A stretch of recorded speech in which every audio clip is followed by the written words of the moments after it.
चलिए जानते हैं आज की देश और दुनिया की सिलेक्टेड काम की और बड़ी खबरों को सिर्फ 10 मिनट में। लेकिन अभी तक आपने इस वीडियो को लाइक नहीं किया है तो भी लाइक कर दीजिए और चैनल को भी सब्सक्राइब कीजिए। तो इसी बीच बढ़ते हैं दोस्तों अपनी पहली खबर की और गाजा में इजराइल के सटीक ऑपरेशन से भड़का हमास, बातचीत पर दी चेतावनी। एक जानकारी के मुताबिक गाजा का अल शिफा हॉस्पिटल एक बार फिर इजरायली हमले से दहल गया है। इसके बाद सीज फायर को लेकर शुरू होने वाली बातचीत पर एक बार फिर विफल होने का खतरा मंडराने लगा है। इजरायली सेना ने एक बयान में कहा कि वह गाजा की मेडिकल फैसिलिटी में एक सटीक ऑपरेशन कर रही है। इजरायली सेना के इस हमले के बाद हमास के पॉलिटिकल चीफ इस्माइल हनिये ने चेतावनी दी कि इजराइल सीज फायर के लिए होने वाली बातचीत को विफल करने का प्रयास कर रहा है। उन्होंने आगे कहा, हम कोई भी सीज फायर डील फिलिस्तीनी लोगों की मांगों को बरकरार रखे बिना नहीं करेंगे। बदायूं डबल मर्डर केस का दूसरा आरोपी बरेली से गिरफ्तार, खुद किया सरेंडर। आपको बता दें, यूपी के बदायूं में हुई 2 बच्चों की निर्मम हत्या के मामले में पुलिस लगातार अपनी कार्रवाई कर रही है। इसी बीच खबर आई है कि हत्यारोपी जावेद को गिरफ्तार कर लिया गया है। दोनों बच्चों की हत्या के बाद से ही आरोपी जावेद फरार था, जबकि उसके भाई साजिद को पुलिस ने पहले ही एनकाउंटर में मार गिराया था। आरोपी जावेद ने खुद पुलिस के सामने सरेंडर किया है, जिसके बाद उसे गिरफ्तार कर लिया गया है। जानकारी के मुताबिक घटना के बाद जावेद मोबाइल बंद करके दिल्ली भाग गया था, वहां से वह बरेली आ गया था। देर रात उसने सैटेलाइट थाना चौकी में आकर सरेंडर कर दिया, जिसके बाद उसे अरेस्ट करके पूछताछ शुरू कर दी गई है। वही ये भी बताया जा रहा है कि वह नेपाल भागने की फिराक में था, लेकिन इस बात की अभी पुष्टि नहीं हो पाई है। चलिए जान लेते हैं दोस्तों अपनी अगली खबर के बारे में। पूर्व राज्यपाल सौंदरराजन को साउथ चेन्नई से टिकट, अन्नामलाई कोयम्बटूर से ठोकेंगे ताल, भाजपा की तीसरी लिस्ट में 9 नाम। खबर सामने आई है, भारतीय जनता पार्टी ने लोकसभा चुनाव के उम्मीदवारों की तीसरी सूची जारी कर दी है। इसमें तमिलनाडु की 9 सीटों पर प्रत्याशियों का ऐलान किया गया है। इसमें केंद्रीय मंत्री एल मुरुगन का भी नाम शामिल है, जो नीलगिरी से चुनाव लड़ेंगे। अभी ए राजा यहाँ से सांसद है। इसके बाद भाजपा ने कोयम्बटूर से ए अन्नामलाई को बीजेपी उम्मीदवार बनाने का ऐलान किया है। सूची में तेलंगाना की पूर्व राज्यपाल तमिलसाई सौंदरराजन का नाम शामिल है, जिन्हें साउथ चेन्नई से मैदान में उतारा गया। इसी बीच बढ़ते ही दोस्तों अपनी अगली खबर की ओर। फिर मंदी की चपेट में आया न्यूजीलैंड, 18 महीने में दूसरी बार अर्थव्यवस्था में भारी गिरावट। न्यूजीलैंड पिछले 18 महीनों में दूसरी बार मंदी की चपेट में आ गया है। आधिकारिक आंकड़ों के मुताबिक दिसंबर 2023 तक की तिमाही में देश की अर्थव्यवस्था 0.1% सिकुड़ गई है। प्रति व्यक्ति आय के लिहाज से यह गिरावट और भी ज्यादा 0.7% रही है। यह गिरावट सितंबर तिमाही में देखे गए 0.3% के संकुचन के बाद आई है, जिसे आर्थिक रूप से मंदी माना जाता है।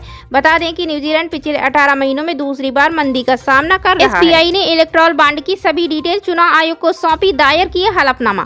एक जानकारी के मुताबिक स्टेट बैंक ऑफ इंडिया ने आज यानी 21 मार्च को चुनाव आयोग में इलेक्टोरल बॉन्ड से जुड़ी सारी जानकारी उपलब्ध करा दी है। सुप्रीम कोर्ट ने 18 मार्च को सुनवाई के दौरान बैंक को आदेश दिया था कि हर बॉन्ड का alpha numeric number, serial number, खरीद की तारीख और राशि सहित सभी जानकारियां दें। जिसके बाद भारतीय स्टेट बैंक ने चुनावी बॉन्ड के सभी विवरण सीरियल नंबर के साथ चुनाव आयोग को सौंप दिए हैं। मालूम हो कि चुनावी चंदे के लिए इलेक्टोरल बॉन्ड की जानकारी साझा करने को लेकर सुप्रीम कोर्ट ने एसबीआई को कड़ी फटकार लगाई थी, जिसके बाद अब भारतीय स्टेट बैंक ने चुनावी बॉन्ड पर सारी जानकारी चुनाव आयोग को सौंप दी है। सपा में पार्टी का नहीं होगा विलय, स्वामी प्रसाद मौर्य की 2 टूक, कहा इंडी का करेंगे समर्थन। आपको बता दें, अपने विवादित बयानों से मीडिया की सुर्खियों में छाए रहने वाले नेता स्वामी प्रसाद मौर्य एक बार फिर चर्चा का विषय बने हैं।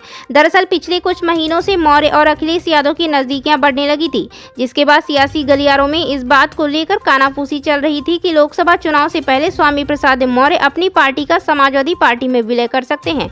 लगभग 1 महीने पहले समाजवादी पार्टी के खिलाफ मोर्चा खोलने वाले स्वामी प्रसाद मौर्य ने इन अफवाहों पर विराम लगाते हुए अपनी चुप्पी तोड़ी है। सपा सुप्रीमो अखिलेश यादव के बयान पर स्वामी प्रसाद मौर्य ने पलटवार करते हुए सपा में पार्टी विलय की बात से इनकार किया है और कहा कि हमारी पार्टी इंडी गठबंधन का समर्थन करेगी। इसी बीच बढ़ते हैं दोस्तों अपनी अगली खबर की और। आईपीएल से पहले चेन्नई की कप्तानी में बड़ा बदलाव, धोनी की जगह इस युवा खिलाड़ी को मिली जिम्मेदारी। एक जानकारी के मुताबिक आईपीएल 2024 की शुरुआत में अब ज्यादा वक्त नहीं बचा है। इससे पहले चेन्नई सुपर किंग्स ने टीम की कप्तानी में बड़ा बदलाव किया है। महेंद्र सिंह धोनी की जगह ऋतुराज गायकवाड़ को टीम का नया कप्तान बनाया गया है। उन्हें आईपीएल के आगाज से ठीक पहले यह जिम्मेदारी सौंपी गई। इसकी जानकारी आईपीएल ने अपने ऑफिशियल सोशल मीडिया अकाउंट के जरिए दी। इसी बीच बढ़ते हैं दोस्तों अपनी अगली खबर की ओर। इटली की पीएम जियोर्जिया मेलोनी ने 90 लाख हर्जाने की मांग की। डीप फेक का इस्तेमाल कर एडल्ट वीडियो बनाए जाने पर लिया फैसला। एक जानकारी के मुताबिक इटली की प्रधानमंत्री जियोर्जिया मेलोनी अपने डीप फेक अश्लील वीडियो बनाए जाने और ऑनलाइन टेलीकास्ट होने के बाद 1 लाख यूरो यानी 90 लाख का हर्जाना मांग रही हैं। जांचकर्ताओं का दावा है कि 2 लोगों ने मेलानी का चेहरा किसी अन्य व्यक्ति के शरीर पर लगाकर उसकी अश्लील वीडियो बनाई और फिर उसे इंटरनेट पर अपलोड कर दिया। इसी बीच बढ़ते हैं दोस्तों अपनी अगली खबर की ओर। बलूचिस्तान के ग्वादर पोर्ट पर आतंकी हमला, सुरक्षा बलों ने 8 हमलावर मार गिराए। एक जानकारी के मुताबिक बलूचिस्तान में ग्वादर बंदरगाह पर आतंकी हमला हुआ है। पाकिस्तानी मीडिया रिपोर्ट के मुताबिक बंदूकों और विस्फोटों से लैस अज्ञात हमलावर अचानक से पाकिस्तान में ग्वादर पोर्ट अथॉरिटी परिसर में घुस गए और फिर अंधाधुंध फायरिंग शुरू कर दी। कथित तौर पर हमलावर पोर्ट के अंदर स्थित इमारत में घुसे। स्थानीय सुरक्षा कर्मियों ने इलाके की घेराबंदी कर जवाबी कार्रवाई शुरू कर दी है। डान की रिपोर्ट के मुताबिक पुलिस और सुरक्षा बलों ने 8 सशस्त्र हमलावरों को मार गिराया है।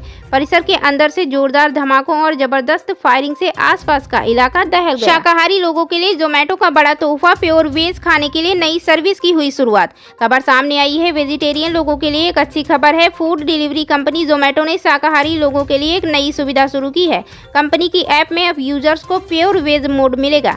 इसमें उन्हें केवल उन रेस्टोरेंट से खाना डिलीवर किया जाएगा जहां केवल शाकाहारी खाना बनता है।